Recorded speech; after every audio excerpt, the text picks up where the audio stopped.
Bismillahirrahmanirrahim. Innal hamdalillah nahmaduhu wa nasta'inuhu wa nastaghfiruh wa na'udzu billahi min shururi anfusina wa sayyiati a'malina. May yahdihillahu fala mudilla lahu wa may yudlil fala hadiya lahu. Asyhadu an la ilaha illallah wahdahu la syarika lahu wa asyhadu anna Muhammadan abduhu wa rasuluh. Assalamualaikum warahmatullahi wabarakatuh.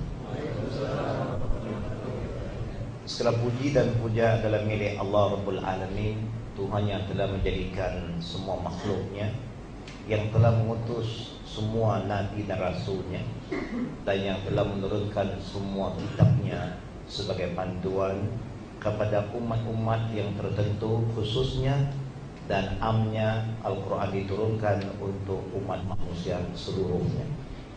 Selawat dan salam atas Nabi kita Muhammad sallallahu alaihi wasallam yang diutuskan oleh Allah juga likafatan nasi basyira wa nazira, untuk semua bangsa dan kaum, bukan nabi dan rasul untuk satu-satu bangsa atau satu-satu kaum. Yang kami muliakan sahabat fadilah Tuan Guru Abdul Hakim bin Amir Abdan yang diundang khas daripada Jakarta, dan juga yang kita sama-sama muliakan Buya kita Ustaz Zainal bin Zamzam sebagai guru saya, dan juga Ustaz Rasul Dahari dan asatidz yang lain yang telah bersama kita pada malam ini. Dan tidak ketinggalan para semua jemaah ahli jatan kuasa daripada Pertubuhan Al-Qadim. Bagi pihak Al-Qadim, kami mengalu-alukan kedatangan semua tetamu kita, khususnya kepada Syekh Abdul Hakim bin Amir Abdan yang akan memberi sedikit peringatan kepada kita. Saya sebut sedikit kerana kuliah kalau 1 jam 2 jam memang sedikit ya. Sepatutnya kuliah ini dia 6 jam ya. Tetapi kita kadang-kadang rasa kalau terlalu lama terlalu beban kepada orang yang mendengar. Takut amanah itu tidak dapat dipikul oleh kita bersama. Bagi pihak Al-Qadim kita ucapkan terima kasih atas kesudian ya. Ustaz dan juga tetamu semua datang bersama kita pada malam ini. Dan insya-Allah pada esok malam Ustaz Abdul Hakim bin Amir Abdan akan bersama jemaah-jemaah kita juga dan semua masyarakat umat Islam di Sabdabi waktu makan malam maghrib dan lepas maghrib ada makanan malam, dan terusnya ada makanan rohani dan minda. Dia ada 3 jenis makanan besok malam. Malam ini dia 1 saja ya. Malam besok ada 3. Dan sebagai ta'aruf ringkas, kerana Allah Subhanahu wa taala suruh kita berta'aruf, Sahabat Fadilah Ustaz Abdul Hakim bin Amir Abdan yang datang khasnya daripada Jakarta secara ringkas saja, yang telah banyak menulis juga kitab-kitab, di antaranya kitab Masail jilid 1 sampai jilid 10, hadis-hadis dhaif dan maudhu jilid 1 dan 2, pernikahan, risalah bid'ah, law kana khairan. Inilah beberapa di antara beberapa kitab yang pernah dikarang oleh Ustaz Hakim bin Amir Abdan. Di waktu yang sama bagi jemaah semua pada malam ini, tajuk yang telah dipikir sesuai sangat untuk kita jemaah ialah beberapa kaedah hadis. Beberapa kaedah hadis. Bila kita sebut kita ini jemaah ahli sunnah wal jemaah, maka kita mesti kenallah kaedah-kaedah hadis. Ahli sunnah otomatik dia akan jadikan Quran, sunnah, ijma' dan qiyas sebagai panduan. Tetapi kalau ahli Quran belum tentu dia ikut sunnah. Orang Quran belum tentu dia ikut sunnah. Kalau ikut sunnah dia akan ikut Quran, dia akan ikut wasabiqun wal awwalun ya, minal muhajirin wal ansar. Dia akan ikut khairun nas qarni thumma allazina yalunahum thumma allazina yalunahum. Jadi itulah yang akan insya-Allah kita manfaatkan. Mudah-mudahan kita orang jemaah-jemaah umat Islam amnya yang sudah lama mengaji, tentu sudah mempunyai adab-adab agama yang mantap, yang mana secara ringkasnya kita tahu di antara adab beragama telah diingatkan oleh Allah kepada kita, ya ayyuhallazina amanu la tuqaddimu baina yadayillahi wa rasulihi wattaqullaha innallaha samii'un 'aliim. Wahai orang beriman, jangan kamu mendahului pandangan, opinion, pendapat sesiapapun atas firman Allah dan sabda Nabi kita Muhammad sallallahu alaihi wasallam. Firman Allah dan sabda Nabi adalah rujukan utama bagi semua jemaah yang mengaku saya ahli sunnah wal jamaah. Mudah-mudahan dengan peringatan daripada kita pada malam ini dapat kita memantapkan lagi kepahaman kita apabila kita dapat memahami beberapa kaidah memahami hadis Nabi kita Muhammad sallallahu alaihi wasallam. Dengan tidak kita melewatkan waktu lagi, kita dengan hormatnya mempersilakan Ustaz Abdul Hakim bin Amir Abdan untuk memberi tazkirahnya. Tafadhal. Assalamualaikum warahmatullahi wabarakatuh.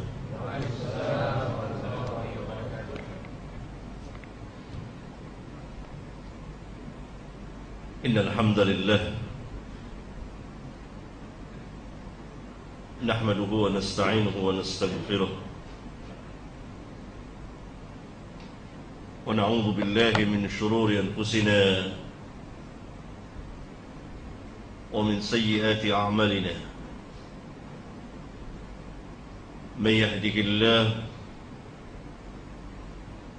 fala mudilla lahu wa man yudlil fala hadiya lahu. وأشهد أن لا إله إلا الله وحده لا شريك له وأشهد أن محمدا عبده ورسوله. أما بعد. Ikhwan dan akhwat yang saya muliakan, khususnya para asatidzah yang mulia, Al-Ustaz Zainal Abidin Zamzam, kemudian sahabat saya Al-Ustaz Rasul Dahri, dan sahibul bait Al-Ustaz Muhammad Hussein Abdullah As-Sini, Al-Ustaz Zamzam, hafizahumullah ta'ala, dan para hadirin, semoga Allah Jalla wa'ala tetapkan kita di dalam agamanya, hidupkan kita di dalam Islam dan Sunnah, hidupkan dan matikan kita di dalam Islam dan Sunnah.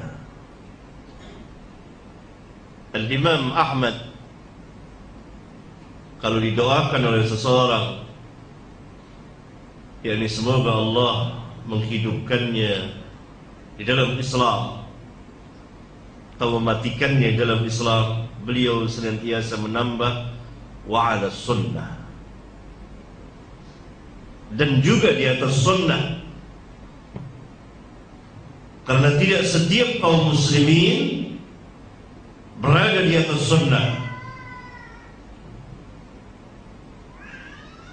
tapi yang berada di atas sunnah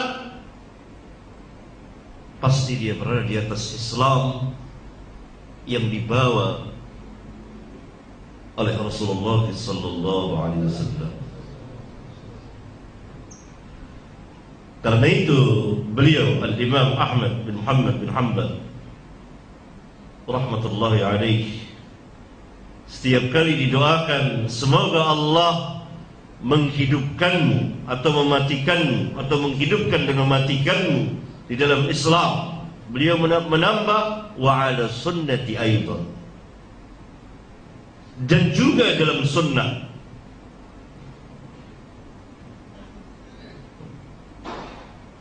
Karena sunnah itulah Islam, dan Islam itulah sunnah.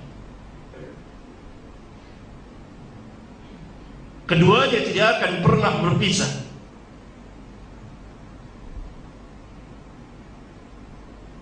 Din yang Allah turunkan, yang Allah perintahkan seluruh para nabi dan rasul untuk membawanya dan mendakwakannya, al-Islam. Secara khusus Islam dibawa oleh Rasulullah sallallahu alaihi wasallam. Dan Rasulullah sallallahu alaihi wasallam yang menjelaskan Islam. Penjelasan beliau adalah sunnah beliau. Dan pengambilan dari sunnah beliau adalah hadis-hadis Rasulullah sallallahu alaihi wasallam.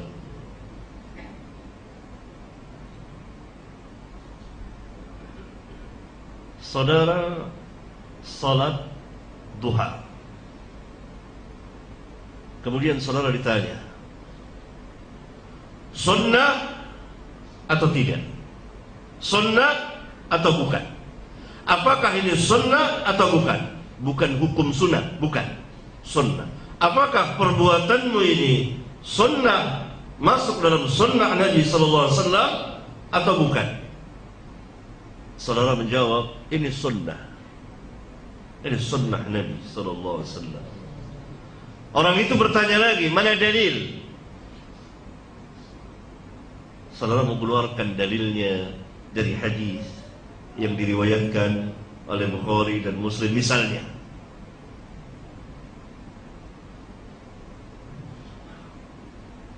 Jadi dalam arti ini sunnah lebih luas dari hadis. Pengambilan sunnah adalah dari hadis. Saudara masuk masjid, salat tahiyatul masjid. Saudara ditanya, ini sunnah atau bid'ah? Saudara menjawab, ini sunnah. Mana dalil? Saudara bawakan hadis di Bukhari dan Muslim dari jalan Abu Qatadah misalnya radhiyallahu taala anhu, di mana Nabi sallallahu alaihi wasallam memerintahkan untuk salat tahiyatul masjid. Ini sunnah. Pengambilan dalilnya dari hadis. Karena itu setiap orang yang berada di atas sunnah, dia mempunyai dalil dari hadis. Tidak setiap orang yang berdalil dengan hadis dia berada di atas sunnah.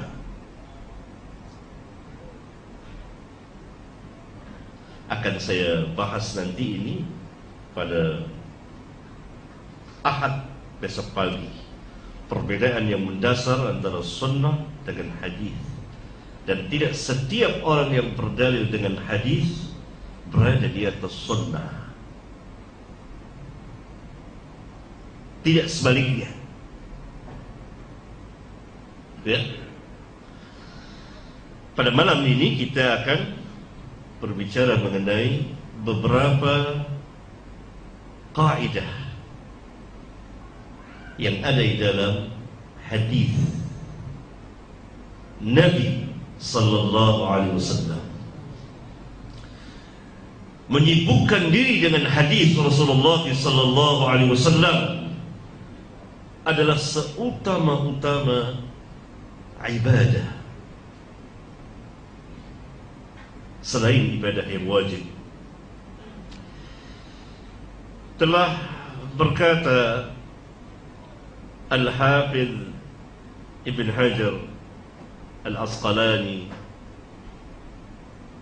rahmatullahi alaih, penulis kitab Syarah Bukhari, Fathul Bari, dan sejumlah kitab yang lainnya, dan beliau digelari sebagai Amirul Mukminin fil Hadis, bahkan Al-Imam Haqqan, yang sebenar-benarnya imam. Beliau mengatakan di kitabnya Al-Matalibul Aliyah Bizawaidil Masanidil Thamaniyah, kitab Zawaid. Di muqaddimahnya beliau mengatakan, fa innal ishtighala bil ilmi, sesungguhnya menyibukkan diri dengan ilmu din, bukan ilmu dunia.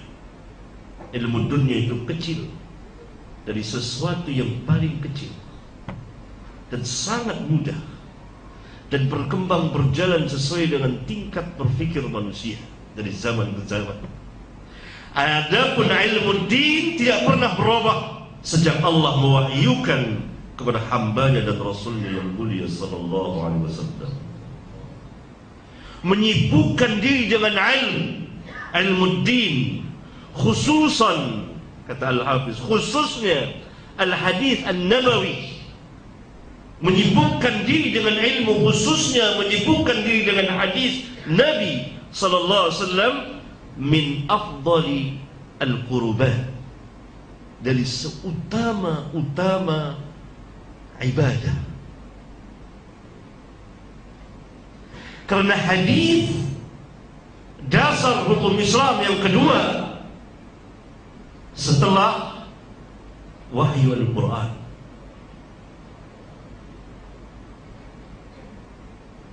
Dan hadis merupakan wahyu. Kalau dia merupakan wahyu, maka dia terjaga dan terpelihara sama dengan terpelihara dan terjaganya Al-Quran.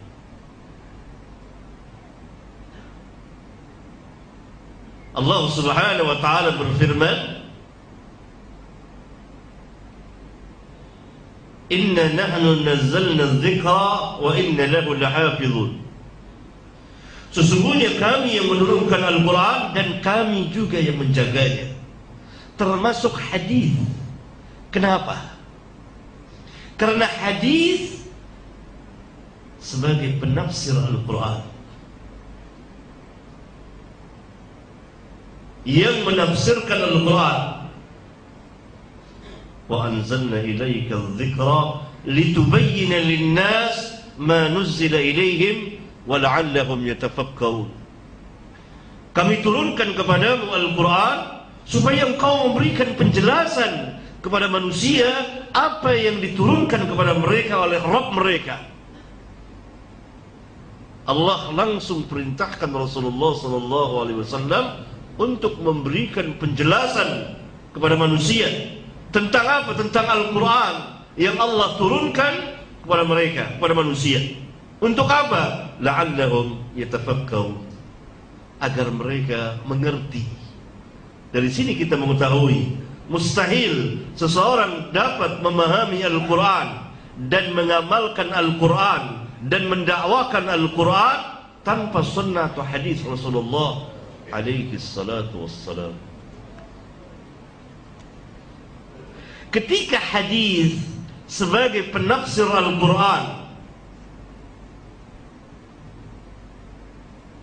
hadis di sini dalam arti as-sunnah, ya,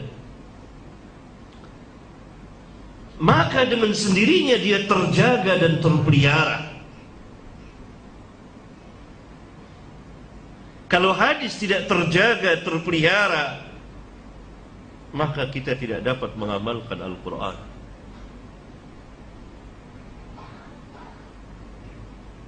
Karena hadis merupakan wahyu. Wa ma yantiqu 'anil hawa in huwa illa wahyu yuha, kata Allah.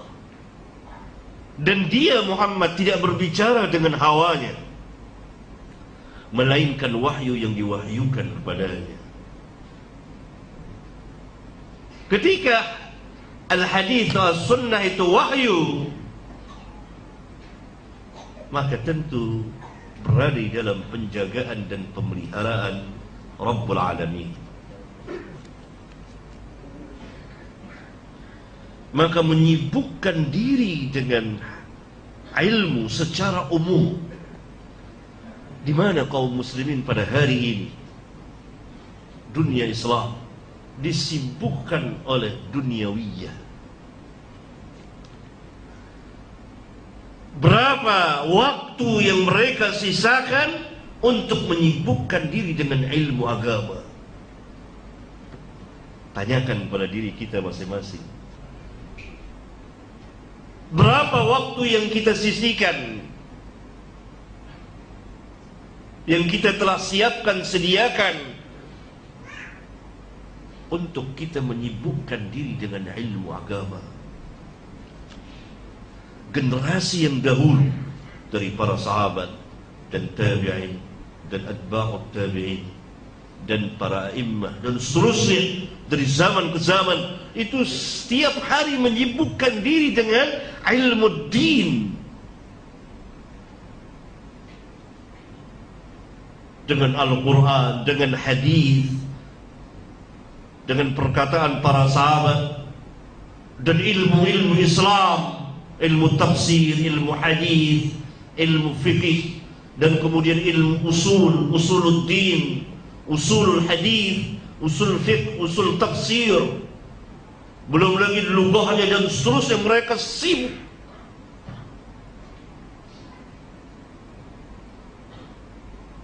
Kita terbenam dalam kehidupan dunia, lupa akan ilmu din. Karena itu para ulama, ini saya bawakan saja perkataan Al-Hafidh karena ada kaitannya dengan pembahasan beberapa kaidah hadis. Menyibukkan diri dengan ilmu. Waktu kita dipenuhi, kita habiskan waktu untuk ilmu din. Khususnya al-hadis al-nabawi min afdalil qurbat.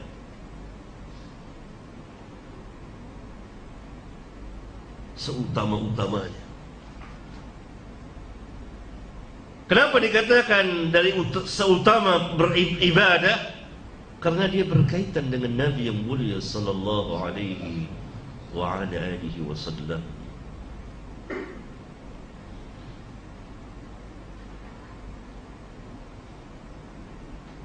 Dari perkataan beliau dan perbuatan beliau, kemudian takrir persetujuan beliau.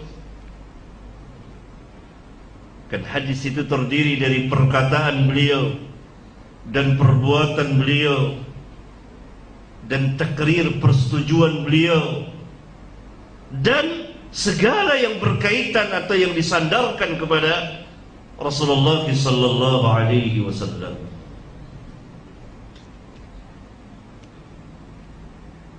Nah, beberapa kaidah tersebut adalah: pertama, tadi telah saya jelaskan, sekarang saya akan tertibkan, bahwa al-hadis adalah wahyu yang kedua setelah Al-Quran.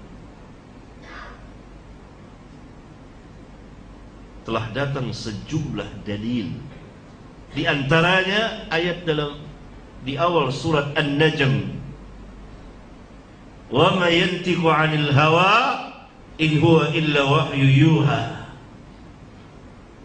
Dan dia Muhammad tidak berbicara dengan hawa nafsunya, dengan kemauannya, tetapi wahyu yang diwahyukan kepadanya.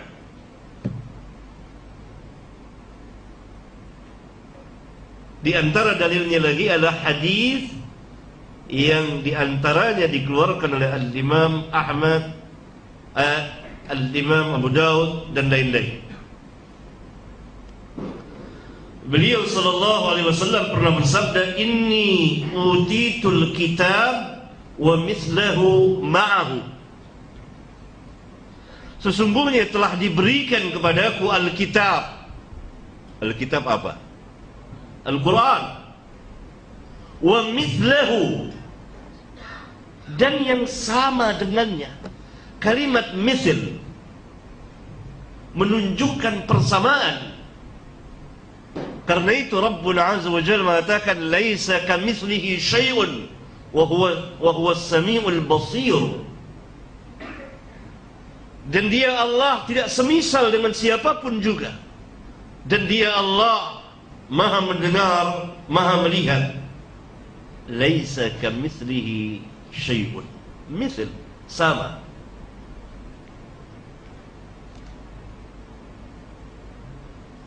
Wa mislahu ma'a. Dan yang sepertinya, yang sama dengan Al-Quran, yakni sama-sama wahyu, ma'ahu, turun berserta Al-Quran. Para ulama menafsirkan ini as-sunnah.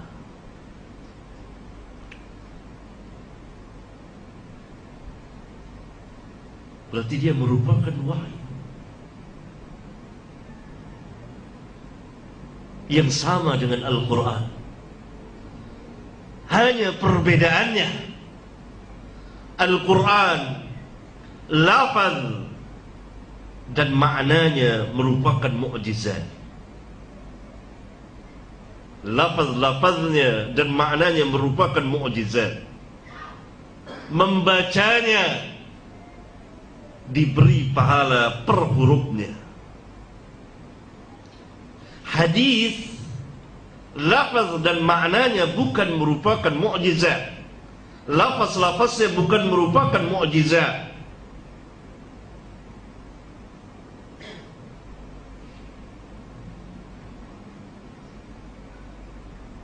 Dan membacanya tidak seperti kita membaca Al-Quran. Tetapi menyibukkan diri dengan mempelajari hadis, membaca hadis, maka tentu ini merupakan ibadah yang besar. Karena itu ahlul hadis, orang yang paling banyak berselawat kepada Nabi sallallahu alaihi wasallam. Tidak ada di dunia ini orang yang paling banyak berselawat kepada Nabi sallallahu alaihi wasallam kecuali para muhadditsin, baik lisan maupun tulisan. Ini keutamaan membaca dan mempelajari hadis. Berarti kaidah pertama bahwa hadis itu wahyu. Telah datang sejumlah dalil yang menjelaskan bahwa hadis itu wahyu. Di antara dalilnya lagi yang ketiga adalah sabda beliau. Dalam hadis yang dikeluarkan oleh Imam Ahmad dan Abu Daud dari jalan Abdullah bin Amr bin As, dia biasa menulis segala sesuatu yang dia dengar dari Rasulullah sallallahu alaihi wasallam. Kemudian sebagian manusia dari orang-orang Quraisy mengatakan, patutkah engkau menulis segala sesuatu yang kau dengar dari Rasulullah sallallahu alaihi wasallam, padahal beliau seorang manusia yang dapat berkata-kata dalam keadaan marah dan ridha. Maka Abdullah bin Amr bin As berhenti menulis. Kemudian dia memberitahukan, mengabarkan kepada Rasulullah sallallahu alaihi wasallam. Apa kata Rasulullah sallallahu alaihi wasallam? Uktub fawalladhi nafsi biyadihi. Tulislah, demi Allah yang jiwaku berada di tangannya, ma kharaja minni illa haqqun.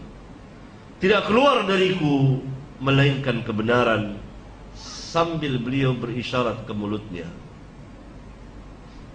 Tidak keluar dari sini melainkan kebenaran. Kebenaran adalah wahyu. Allah berfirman dalam kitabnya yang mulia, ada di dalam surat Al-Baqarah, ada dalam surat Ali Imran, Al-haqqu min rabbika fala takunanna minal mumtarin. Yang hak itu dari Rabbmu, maka jangan sekali-kali engkau menjadi orang yang ragu.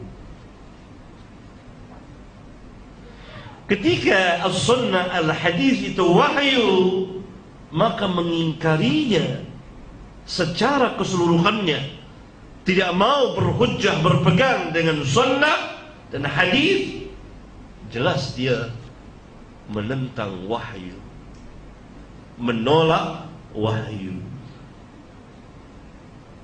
Telah datang sebagian manusia dari zaman ke zaman, sebagaimana yang diberitahukan, yang dikabarkan oleh Rasulullah SAW, bahwa nanti akan datang orang yang menolak hadis Rasulullah SAW. Dan datang mereka muncul pada kali pertama pada zaman sahabat, kemudian lenyap, kemudian muncul lagi pada zaman Asy-Syafi'i, dan seterusnya. Kemudian pada zaman kita muncul lagi orang-orang yang mengingkari hadis secara mutlak, pegang Quran saja, dan mereka menamakan diri mereka Qur'aniyin, orang-orang yang berpegang dengan Al-Quran. Ijma' ulama bahwa mereka ini telah keluar dari Islam.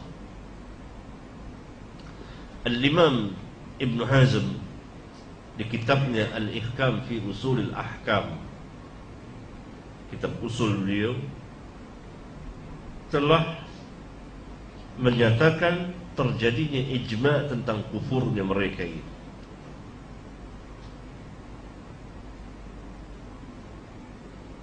Ini golongan pertama yang menolak hadis secara keseluruhan, mutlak, tidak mau pakai hadis, Quran saja.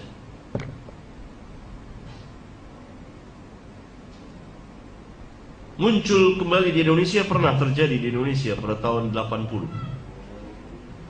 Pada tahun 80. Dan terjadi perdebatan dengan saya, dengan dua orang tokohnya pada tahun 83.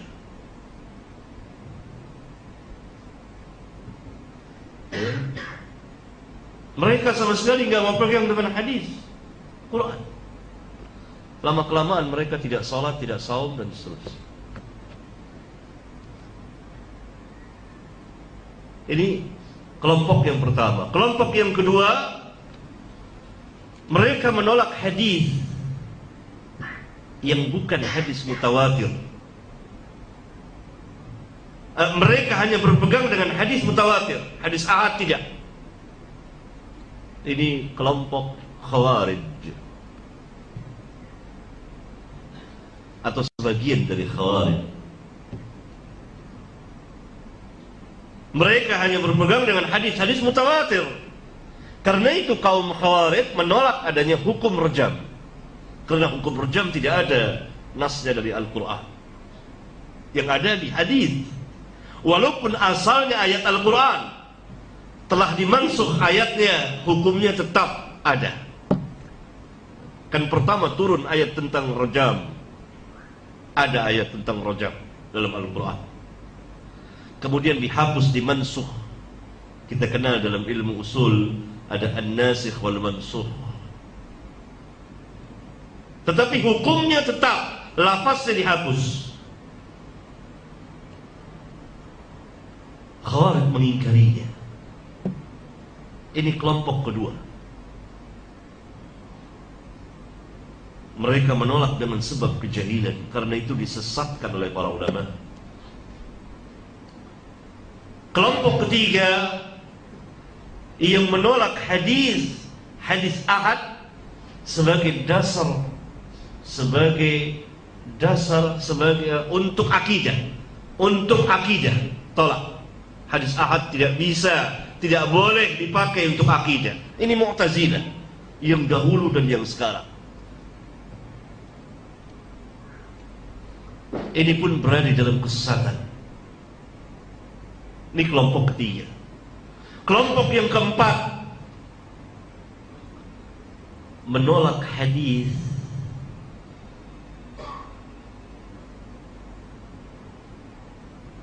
dengan alasan bertentangan dengan ayat Al-Quran. Tidak semua hadis mereka tolak. Ada sebagian hadis mereka tolak. Yakni kalau mereka melihat ada sebagian hadis yang seolah-olah bertentangan dengan Al-Quran, padahal tidak pernah bertentangan. Lalu mereka tolak, walaupun hadis itu di Bukhari dan Muslim. Ini terkena syubhat paham Mu'tazilah. Karena tidak mungkin sesama wahyu bertentangan, bertolak belakang. Tidak mungkin, mustahil. Al-Quran wahyu, hadis wahyu. Apakah sama-sama wahyu akan terjadi pertentangan, berlawanan? Mustahil.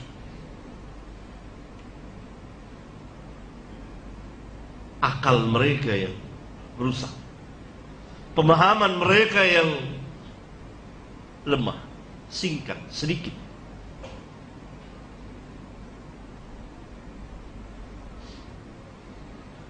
Jadi kalau lihat ayat Al-Quran ada hadis, wah ini bertentangan. Siapa yang mengatakan bertentangan? Padahal Nabi SAW yang bersabda, orang yang paling alim terhadap Al-Quran. Ini kelompok yang keempat. Kelompok yang kelima, mereka yang menolak hadis dengan ilmu pengetahuan sains modern. Padahal hadis itu wahyu di atas segala-galanya. Karena Nabi SAW yang bersabda apabila hadis itu sudah sahih.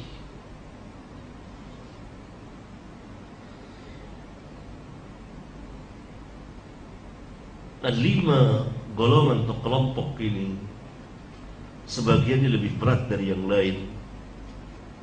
Dan yang pertama jelas telah terjadi ijma' bahwa mereka telah keluar dari Islam.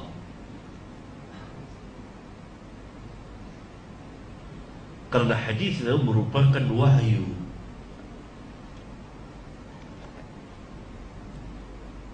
Karena itu para sahabat, apabila hadis telah sampai kepada mereka, baik mereka mendengar langsung dari Nabi SAW atau disampaikan oleh sahabat yang lain, mereka taslim. Tidak pernah mereka melawan dengan akal pikiran mereka.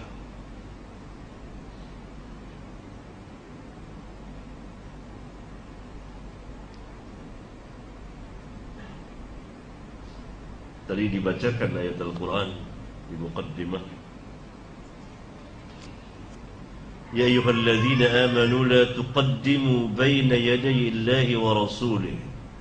Hai orang-orang yang beriman, janganlah kamu mendahului Allah dan Rasulnya, yakni dalam menetapkan, memutuskan sesuatu.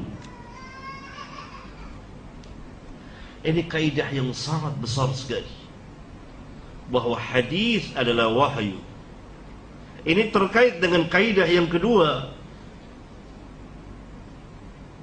hadis terjaga dan terpelihara karena dia merupakan wahyu. Tadi beberapa ayatnya sudah saya jelaskan.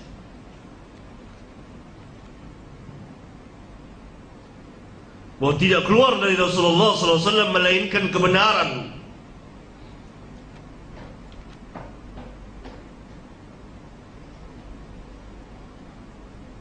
Kaidah yang ketiga,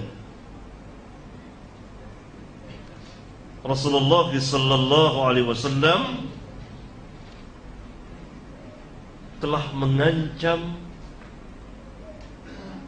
orang yang berdusta atas nama beliau.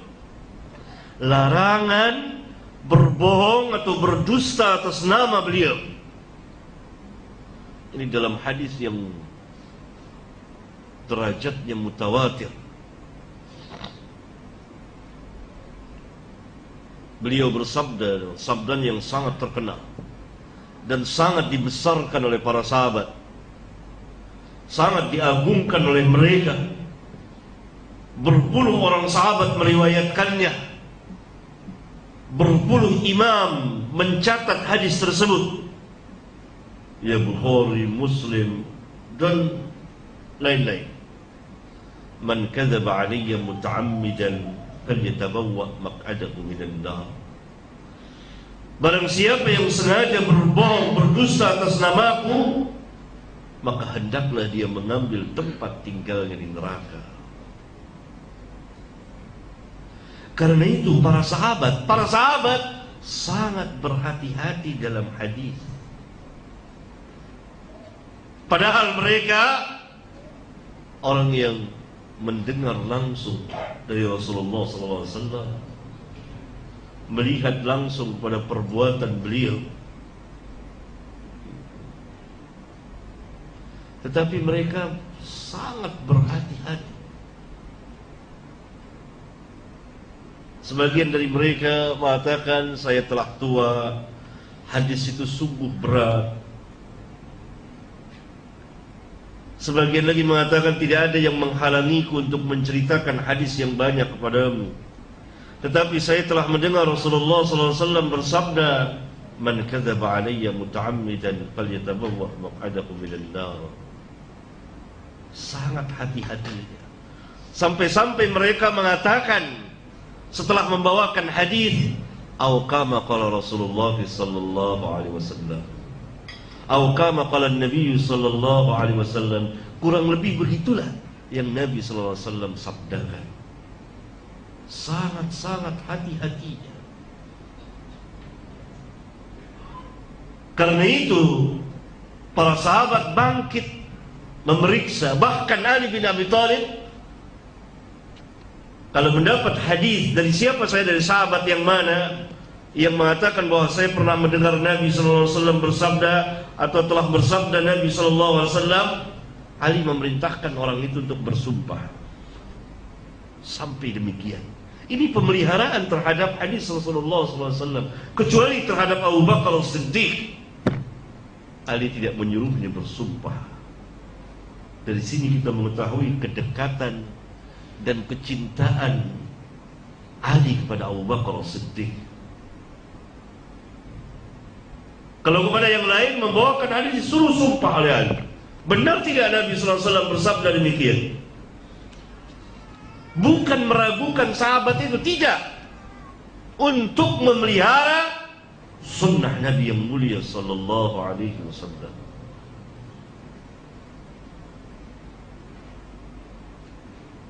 Kemudian dilanjutkan oleh tabi'in, kemudian oleh atba'ut tabi'in, kemudian oleh para imam,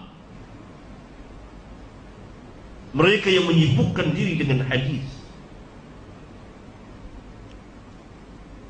Mereka melihat siapa yang membawakan hadis ini, siapa yang meriwayatkan hadis ini,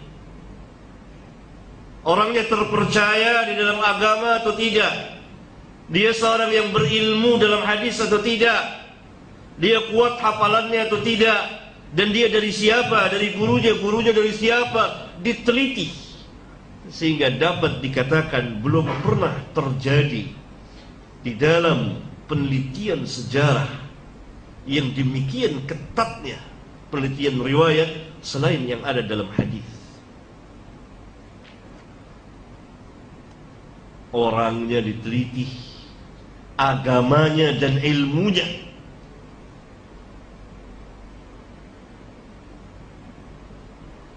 Sehingga dahulu ada 100 orang tabi'in, 100 orang tabi'in yang amanah, ma'munun, tidak diambil dari mereka satupun hadis. Kenapa? Dikatakan mereka bukan ahlinya. 100 orang tabi'in, tabi'in yang Allah puji dalam Al-Quran. Walladzina taba'uhum bi ihsan. Siapa itu? Tabi'in sebelum kita. As-sabiqun al-awwalun al-muhajirin wal-ansar. Walladzina taba'uhum bi ihsan. Siapa? Walladzina taba'uhum bi ihsan. Dan orang-orang yang mengikuti mereka. Siapa yang pertama kali mengikuti mereka? Mengikuti al-muhajirin wal-ansar, at-tabi'in.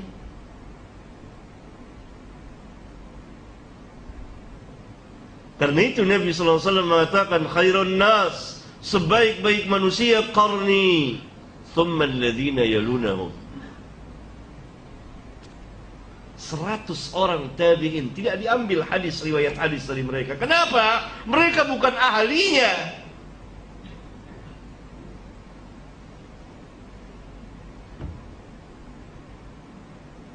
Padahal mereka orang-orang salihin, tabi'in, khairun nas. Tapi bukan ahlinya dalam hadis, tidak diambil. Tabi'in. Kita hidup di zaman Ruwaibidah, tampil berbicara tentang dia, hatta orang yang paling jahil tentang hadis.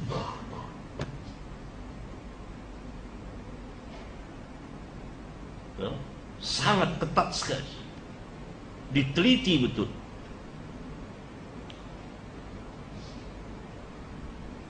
Para imam duduk mengatakan, oh si fulan dhaif, si fulan thiqah, untuk memelihara hadis. Bukan menggibahkan manusia, tidak. Karena ini memelihara hadis-hadis Nabi yang mulia sallallahu alaihi wasallam, dijaga. Karena Nabi sallallahu alaihi wasallam telah mengatakan, man kadzaba alayya muta'ammidan falyatabawwa maq'adahu minan nar.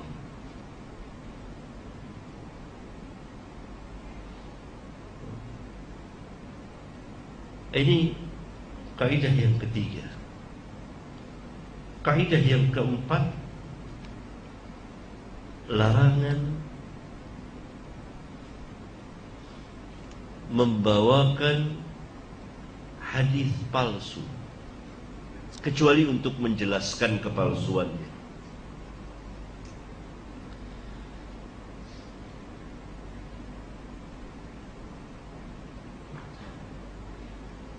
Kalau dikatakan bahwa pada zaman kita tidak ada lagi orang yang memalsukan hadis, kita terima itu.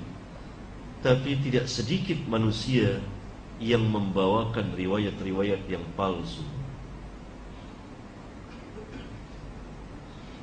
Jumlahnya ratusan dan ribuan dari hadis-hadis palsu yang dibawakan oleh manusia. Dan dilarang.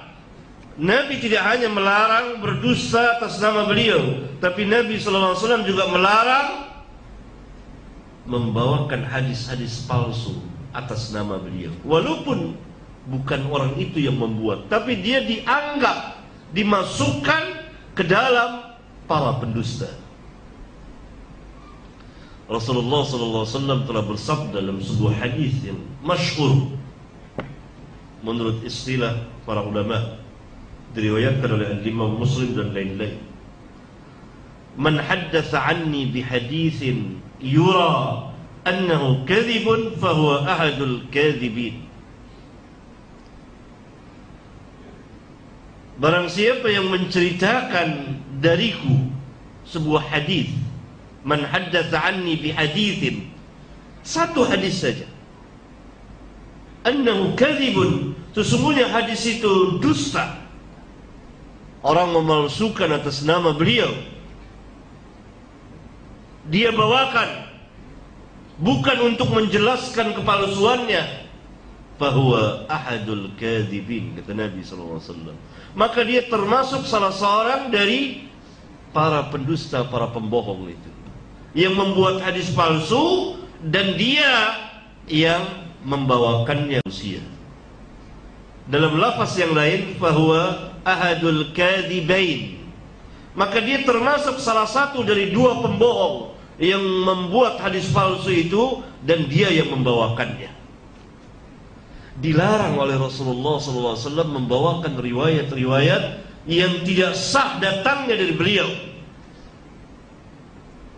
Karena itu kaidah ini menerapkan kepada kita bahwa tidak boleh seseorang membawakan hadis kecuali telah diketahui hadis itu sah datang dari Rasulullah SAW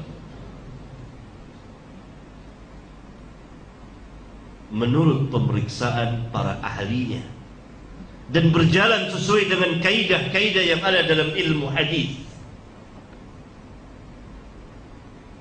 Kalau dia belum tahu, jangan dibawakan. Dikhawatirkan dia masuk ke dalam hadis yang pertama, man kadzaba alayya muta'ammidan, atau masuk ke dalam hadis man haddatsa anni bi haditsin yara annahu kadhibun fa huwa ahadul kadhibin. Barang siapa yang membawakan dariku sebuah hadis yang telah diketahui hadis itu palsu, dusta, dia bawakan juga, maka dia termasuk salah seorang pembohong.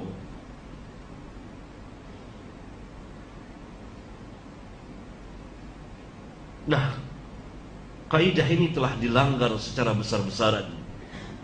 Siapa saja berani membawakan hadis, ada yang sah, ada yang tidak sah, ada yang palsu, ada yang tidak ada asal usulnya, ada yang munkar, bermacam beragam, karena tidak memelihara kaidah ini.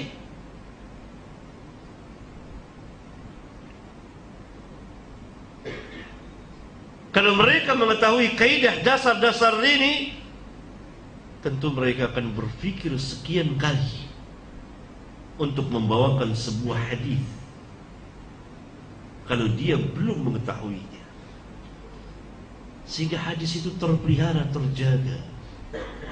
Dan hadis-hadis palsu tidak banyak beredar, tidak seperti pada zaman kita hari ini dan hari-hari sebelumnya.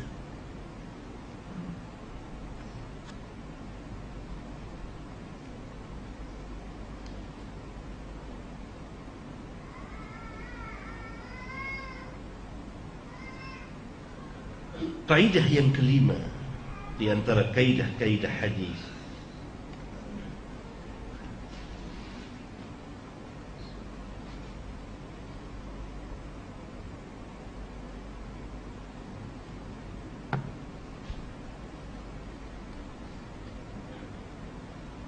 kita dilarang atau larangan memberikan tambahan dari apa yang Nabi SAW sabdakan.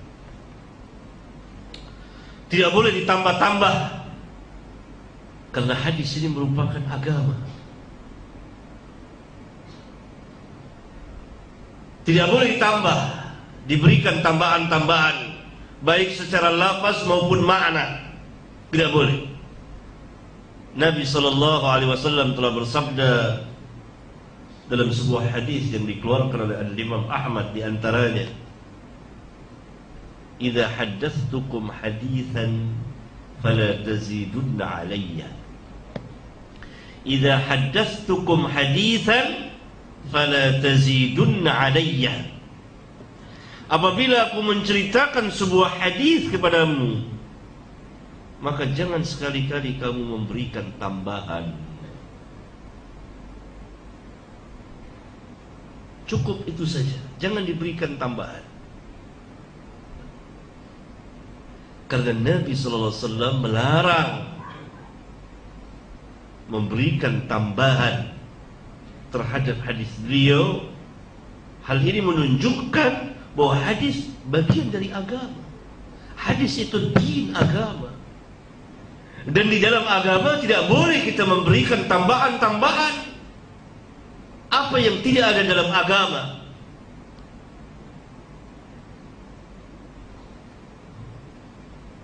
Karena hadis bagian dari agama, dan hadis adalah agama.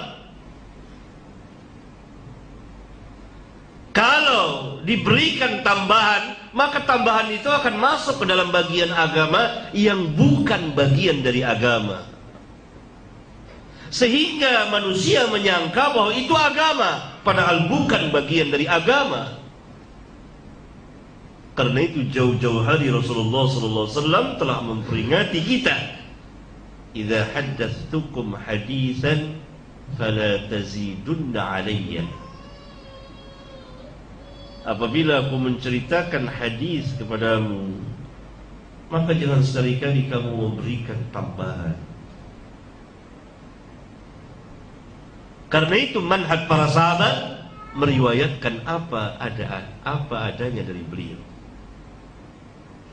Dan sangat takutnya mereka, dan sangat hati-hatinya mereka, padahal mereka yang menerima langsung dari Rasulullah sallallahu alaihi wasallam. Demikian juga tabi'in, demikian juga atba'ut tabi'in, dan seterusnya dari para a'immatul hadis, para imam ahlul hadis. Sangat ketat, sangat teliti.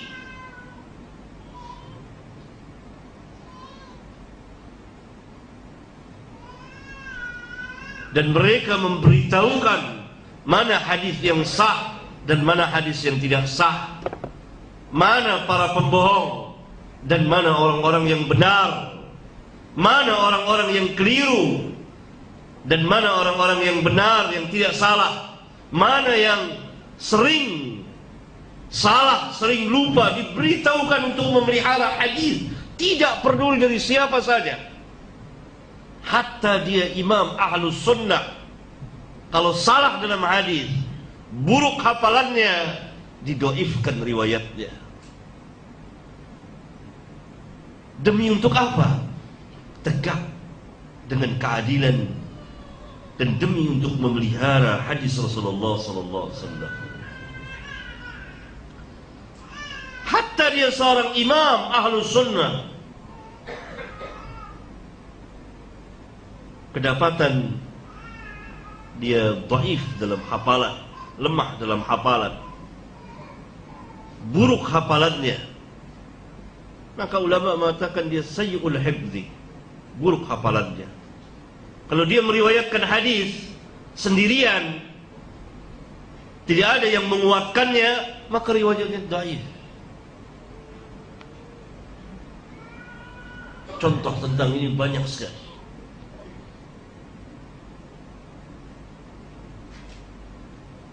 Untuk memelihara sunnah Rasulullah sallallahu alaihi wasallam. Sehingga kalau ada seseorang, misalnya seorang rawi yang meriwayatkan hadis mengatakan telah menceritakan kepada saya si fulan, maka para imam kita bertanya kepada orang itu, kau lahir tahun berapa? Kau pernah tinggal di mana saja? Diteliti.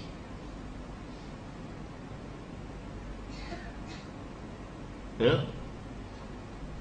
Sehingga nanti diketahui orang ini pembohong, telah berbohong atau benar.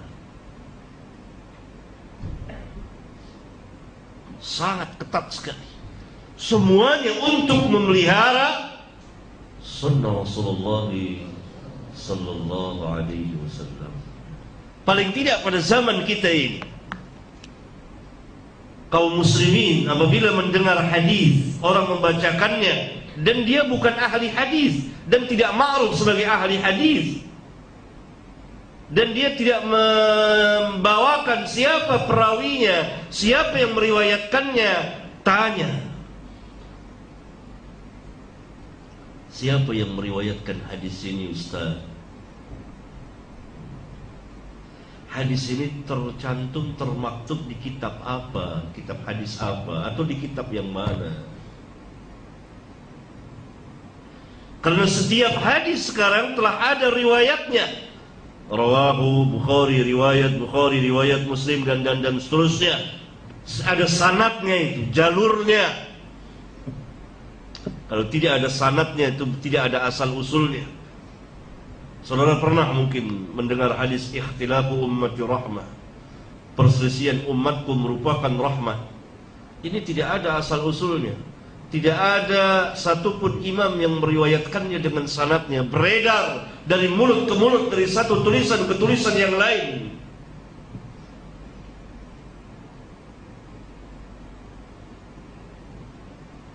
Dan ini salah satu dari ratusan ribuan contoh.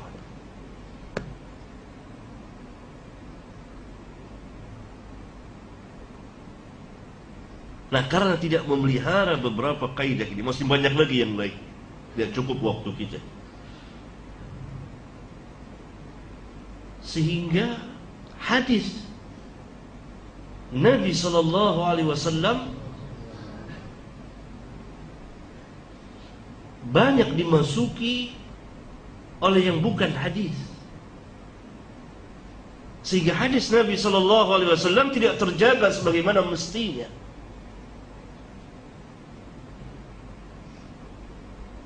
Dan siapa saja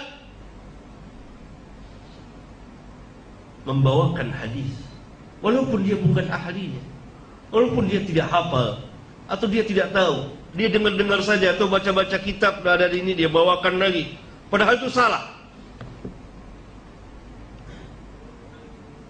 Karena ini berkaitan dengan nama Nabi yang mulia sallallahu alaihi wasallam. Karena itu dalam sebagian riwayat Nabi sallallahu alaihi wasallam mengatakan bahwa berbohong atasku tidak sama dengan berbohong pada yang lain. Karena berdusta atas nama Nabi sallallahu alaihi wasallam akan menjadikan perkataan itu sebagai syariat.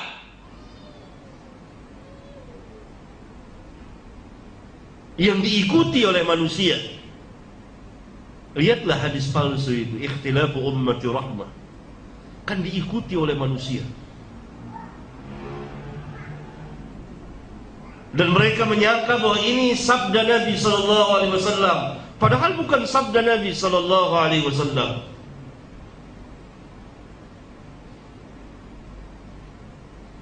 Dan lain-lain. Saya kira itu ikhwan dan akhwat yang dapat saya sampaikan. Dan selanjutnya untuk meluaskan pembahasan ini, kita soal jawab tertulis pertanyaan akan saya jawab apabila saya. Walhamdulillah rabbil alamin. Alhamdulillah hamdan katsiran tayyiban mubarakan fihi kama yuhibbu rabbuna wa yarda. Wa sallallahu wa sallama ala Rasulillah sallallahu alaihi wasallam wa ala alihi wa ashabihi wa man tabi'ahum bi ihsan ila yaumiddin wa ba'd. Pertanyaan yang pertama tentang peristiwa Al-Hasan Al-Basri yang mengkritik pemerintahnya Al-Hajjaj secara terbuka menjadi dalil untuk menegur pemimpin kita pada hari ini. Pertama, mana riwayat yang menyatakan demikian? Mana yang bertanya? Ikhwan atau akhwat? Mana yang tanya? Mana yang tanya? Saya mau tanya riwayatnya. Dari mana dia dapatnya? Kalau ada riwayatnya, sah apa tidak riwayatnya? Al-Hasan bin Abil Hasan Al-Basri, salah seorang imam Ahlus Sunnah wal Jamaah, tidak mungkin akan mengkritik seperti Khawarij yang ada pada hari ini.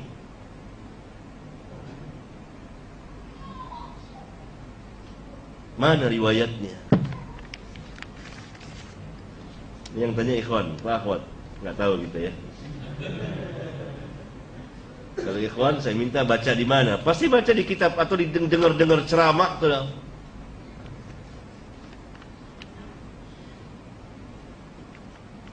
Ya, jadi nggak ada riwayatnya. Kalau ada berikan sama saya.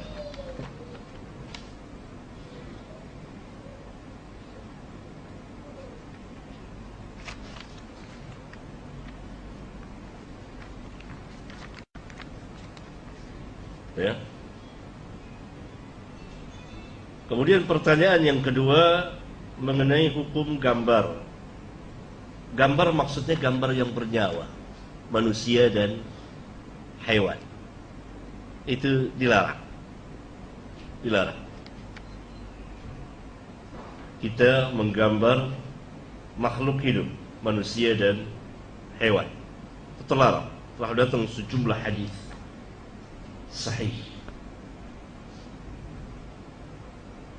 Yang kedua, dilarang memajang di mana saja. Kemudian pertanyaan yang ketiga, saya membaca sebuah buku kecil berkait hukum menggerak-gerakkan jari telunjuk ketika tahiyat. Penulis itu mengatakan lafaz tahrik dalam hadis Zaidah bin Qudamah itu syad. Penulis itu merujuk kepada Sahih Ibnu Khuzaimah. Bagaimana Ustaz? Penulis itu sendiri yang syad. Kenapa? Karena tidak ada yang mengatakan seperti ini. Ketika tidak ada yang menyatakan seperti ini, yang ada sebaliknya.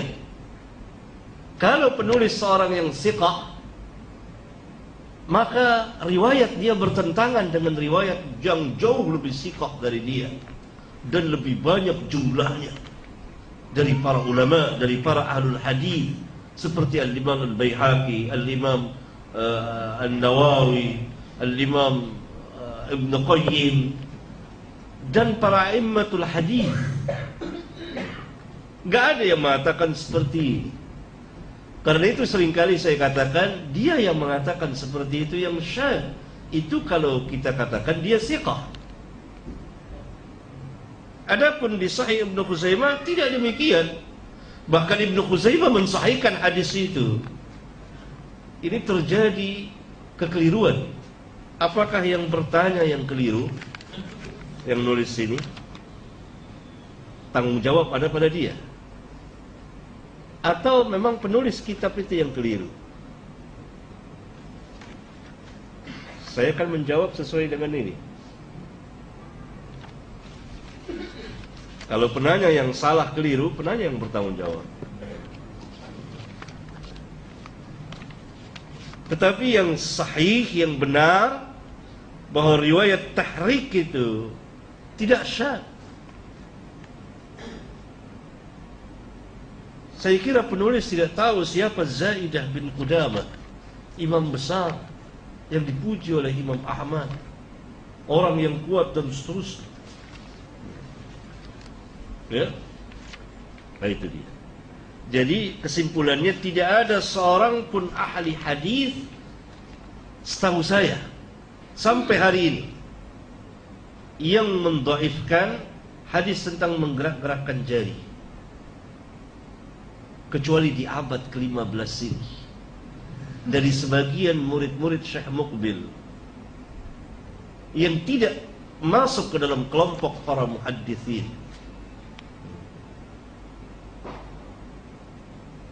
Sementara para ulama kibar, Baihaqi, An-Nawawi, ini para muhaddithin, para immatul hadis, mensahihkan semuanya, termasuk Ibnu Khuzaimah.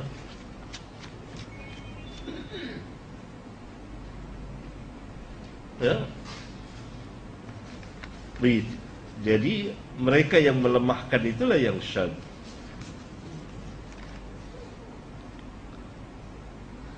Ada yang mendakwakan, mengatakan Syekh Albani mempelajari hadis tanpa berguru.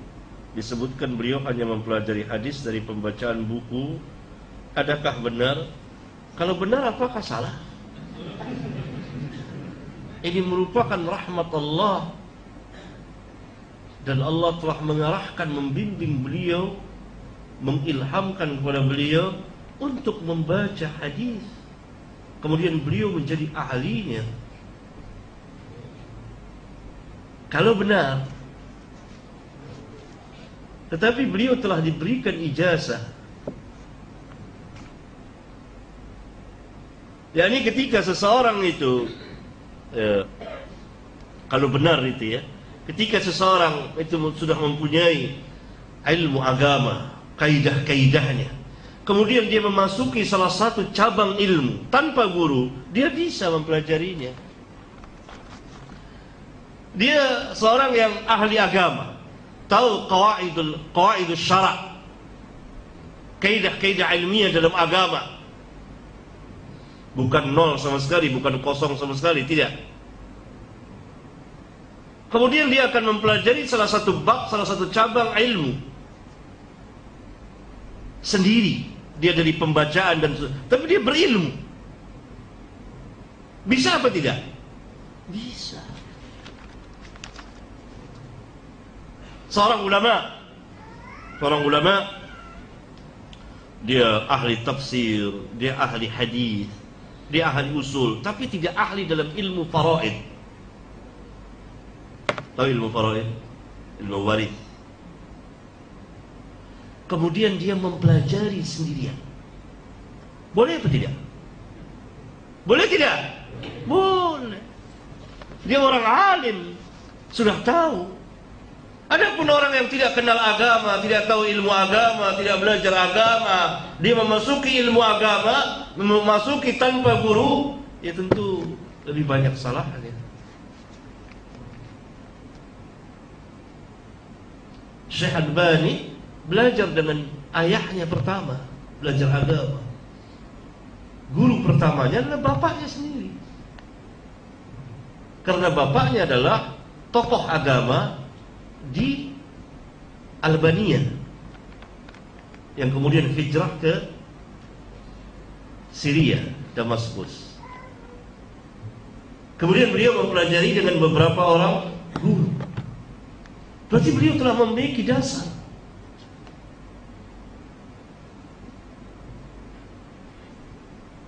Kemudian Allah Subhanahu wa taala memasukkan ke dalam hati beliau kecintaan kepada hadis. Dan beliau terkagum-kagum membaca tulisan Sayyid Muhammad Rashid Ridha di majalah Al-Manar ketika itu yang membahas kitab Ihya Ulumuddin. Mulai dia tertarik dan terus. Jadi bukan orang yang asing dalam agama. Seperti tadi saya berikan contoh.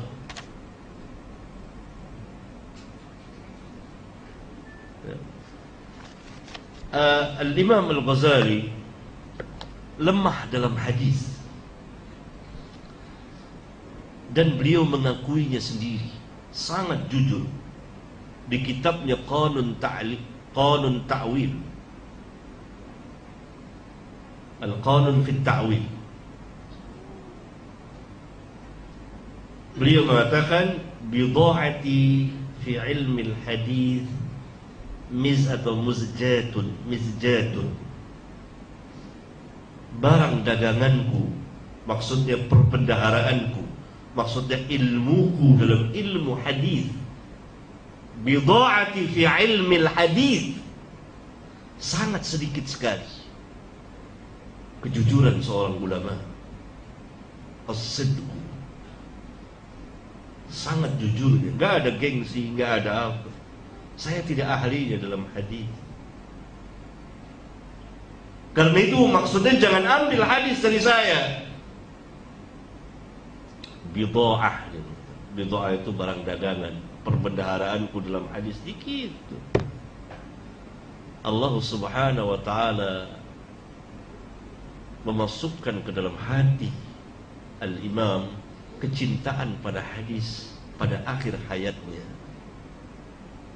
Kan dia mati lagi pegang Sahih Bukhari.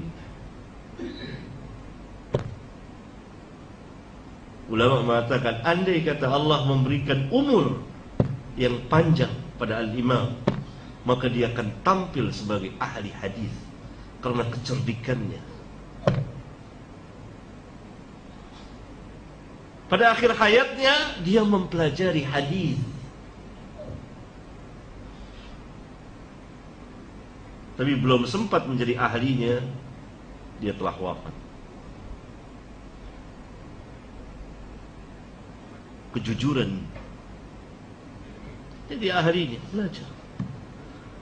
Ulama tidak semuanya menguasai cabang ilmu. Ada sebagian ilmu dia tidak bukan ahlinya. Kemudian pada suatu saat dia ingin mempelajarinya. Kan ilmu itu kita pelajari. Ada kalanya dengan guru. Bagi para ulama, mereka menggali sendiri, mempelajarinya.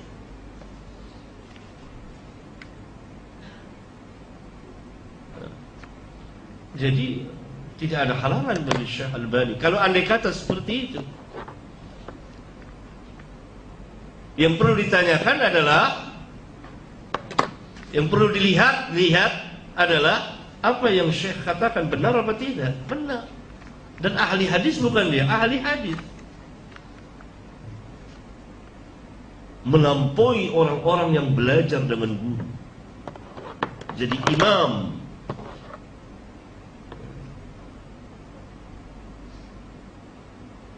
Ya.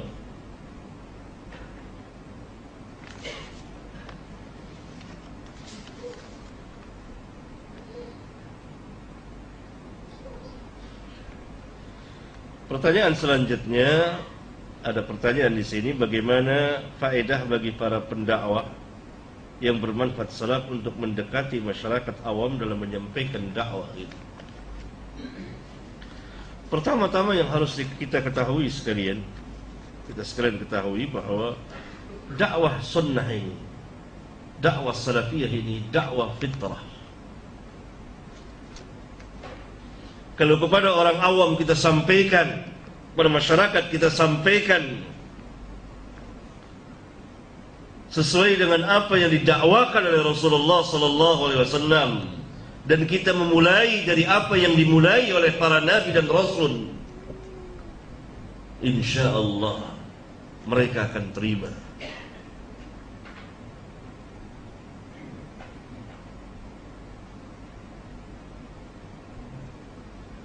Disampaikan misalnya tentang tauhidullah, kewajiban mentaati Allah dan Rasulnya.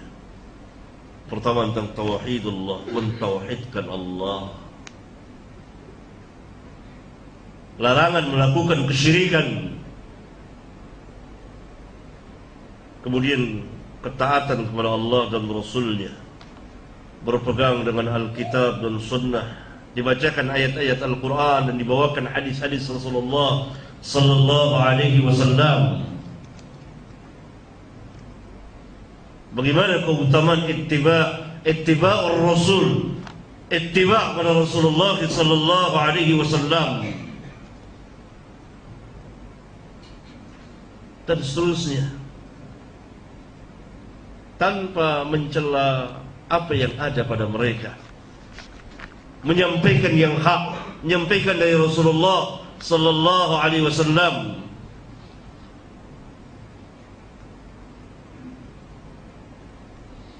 Nanti mereka akan kembali insyaallah kepada fitrahnya yang asalnya.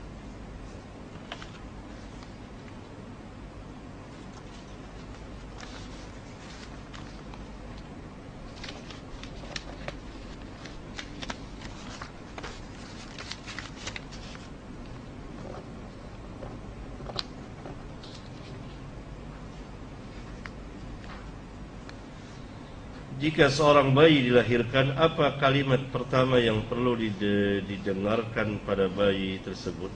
Enggak ada.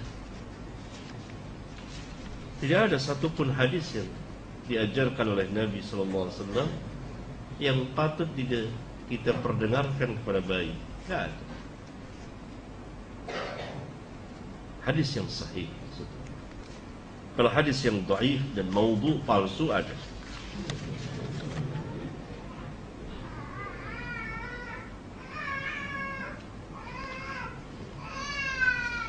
Yang adalah ketika anak itu lahir, orang tua mendoakan keberkahan. Ya Allah, berkahilah dia. Ditahnik dulu, kemudian didoakan keberkahan. Itu ya.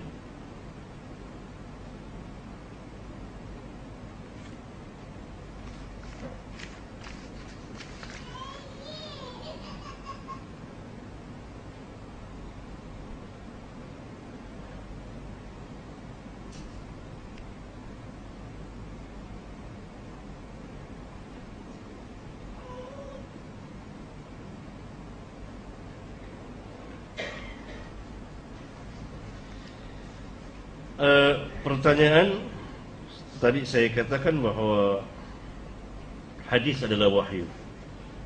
Itu jelas. Kemudian jadi pertanyaan adalah bagaimanakah kita menafsirkan wahyu di zaman sekarang yang konteksnya agak berbeda berbanding pada zaman Rasulullah sallallahu alaihi wasallam. Yang dapat saya tangkap dari pertanyaan ini, bagaimana kita menafsirkan Al-Quran? Mungkin itu yang dimaksud. Bagaimana kita menafsirkan wahyu? Dengan wahyu. Tafsir Al-Quran, jalan yang terbaik dalam menafsirkan Al-Quran,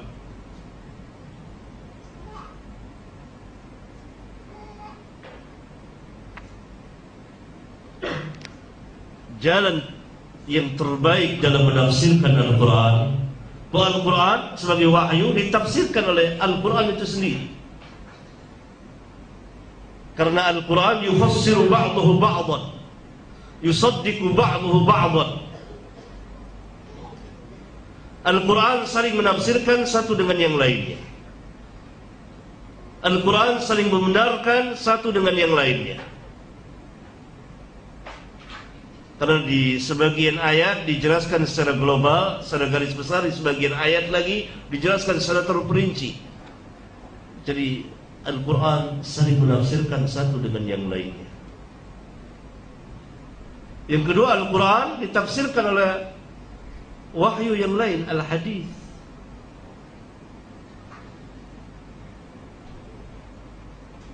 Ya. Karena Al-Hadis As-Sunnah sebagai penafsir Al-Quran.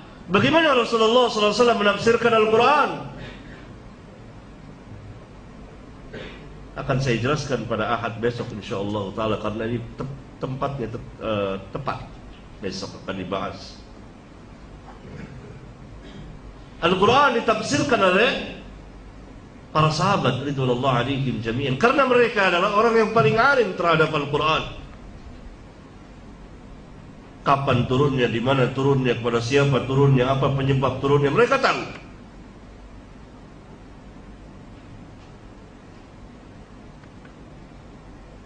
Nah, saya kira itu yang dimaksud oleh penanya. Kalau bukan itu, tanya lagi, langsung. Kalau ikhwan yang tanya. Kalau kurang tepat, antum bertanya? Tuh, pakai pengeras suara.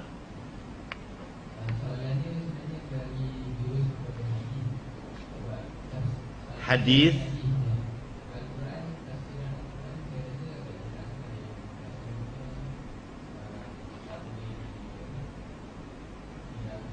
Kenceng dikit. Tapi hadis macam ada setengah tafsirannya pada zaman dahulu mungkin lain, tapi pada zaman sekarang konteksnya berbeza. Apa perbedaan? Contohnya seperti orang khilaf muzik. Khilaf muzik, ada kata boleh, ada kata tak boleh. Itu penafsiran hadis gitu ya. Penafsiran. Ada yang mengatakan zaman Rasulullah dulu dia benarkan hiburan, tapi yang kata haram muzik, dia kata mainan alat bertani tak boleh. Mainan alat? Petani nggak boleh. Bertani. Oh, bernyanyi. Oh, gitar. Oh, bahasa Malaysianya apa? Bertali. Gitar, ya. Terus lagi. Bagus. Itu bagus. Jadi itu soalan sebenarnya. Yang lagi banyak hilang tu pada zaman sekarang. Oh, musik ya.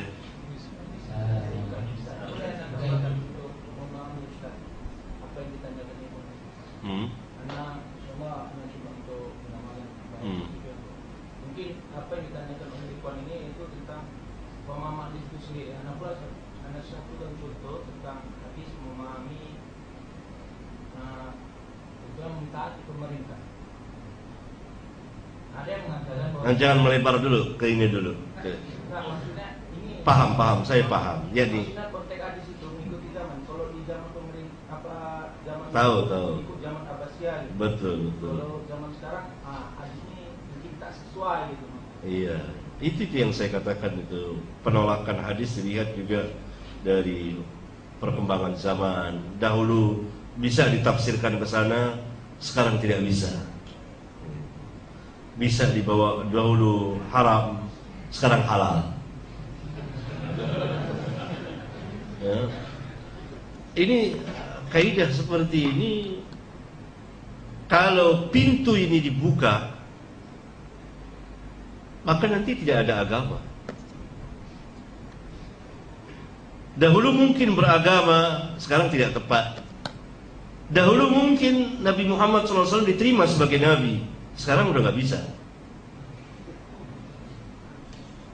Akan ke sana. Sahih tidak? Logikanya kan seperti itu. Dahulu musik itu haram, sekarang mengikuti perkembangan zaman tidak haram lagi. Ya, ini itu ekstrimnya seperti itu. Berbeda dalam memahami hadis itu sudah ke zaman dahulu, tetapi dengan ilmu. Berbeda ijtihad dalam memahami sabda Rasulullah SAW. Tidak terikat dengan zaman. Berbeda. Kita lihat hadis Bani Quraidah. Rasulullah SAW selesai perang Ahzab, beliau diperintah oleh Allah untuk ke Bani Quraidah. Maka beliau SAW bersabda kepada para sahabat, jangan ada yang salat asar kecuali di Bani Quraidah. Para sahabat pun berangkat. Di tengah jalan masuk waktu salat asar. Maka sebagian sahabat salat asar di tengah jalan. Sebagian sahabat lagi salat asar di Bani Quraidah. Terjadi perbedaan di dalam memahami hadis. Dan ketika disampaikan kepada Nabi sallallahu alaihi wasallam, Nabi sallallahu alaihi wasallam tidak mencela salah satu. Itu ruang ijtihad. Tetapi dengan ilmu dan berjalan sesuai dengan qawaid para sahabat mujtahidin. Dan hadis itu memungkinkan untuk berbeda tafsiran dari para mujtahidin.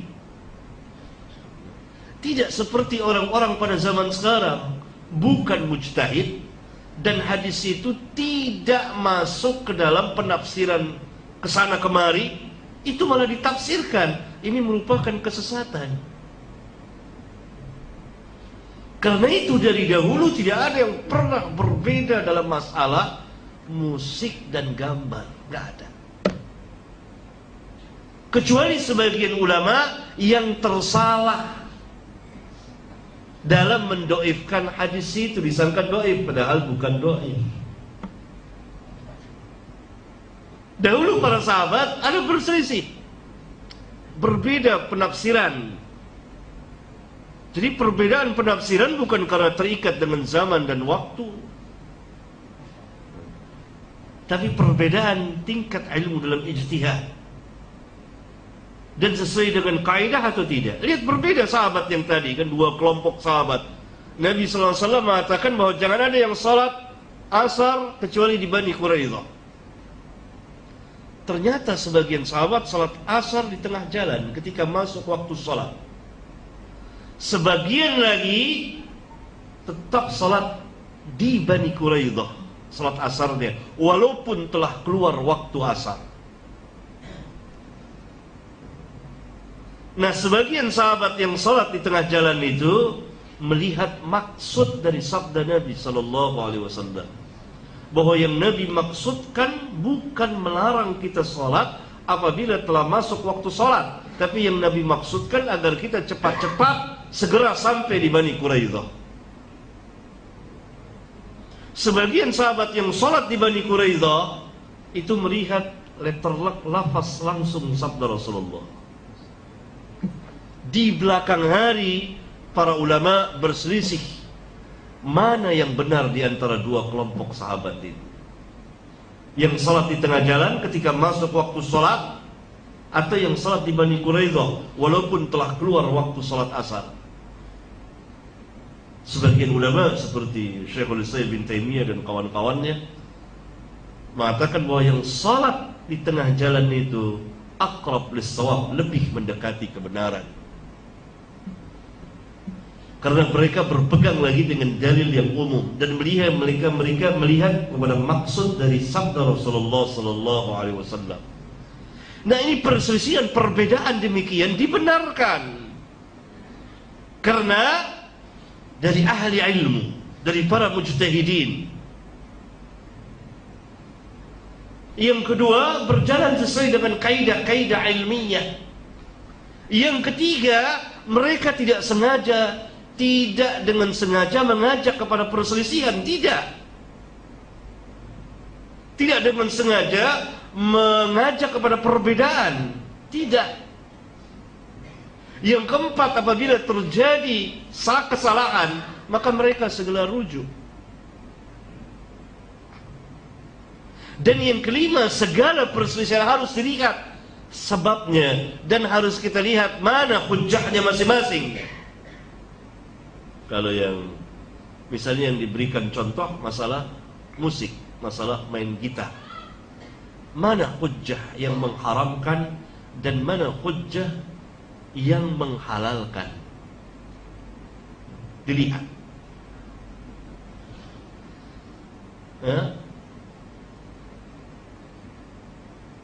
Kalau hujjah yang mengharamkan,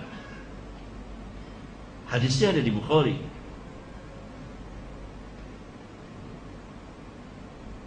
Dan hadis itu sahih. Tidak ada yang melemahkan hadis itu kecuali satu orang, Al-Imam Ibn Hazm, yang keliru. Itu dengan ilmu dianya, dengan ilmu hadis. Amma yang selain yang hidup pada zaman kita sekarang ini, seperti Yusuf Qaradawi dan kawan-kawannya, ini para muqallidin, tidak punya bagian sama sekali dalam ilmu hadis, kecuali taklid semata kepada Ibn Hazm. Dan ini bukan ilmu. Kata ulama dan buat kayak innal muqallid laisa aliman. Ibn Hazm ia mujtahid, dia berijtihad walaupun salah dalam ijtihadnya, dan diserang oleh seluruh hampir sejumlah ulama banyak sekali. Karena hadis di Bukhari itu bukan dhaif tapi sahih, dengan penjelasan ilmu hadis. Kalau tidak cukup hadis ini, ada sejumlah hadis yang lain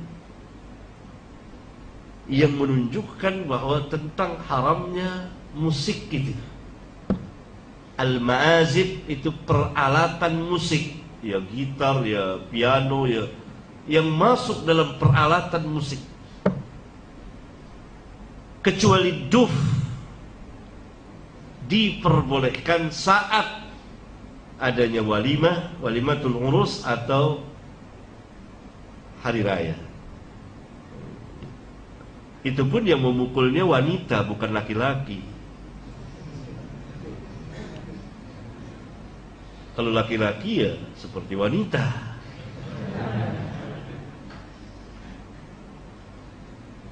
Kalau bernyanyi tidak terlarang secara mutlak.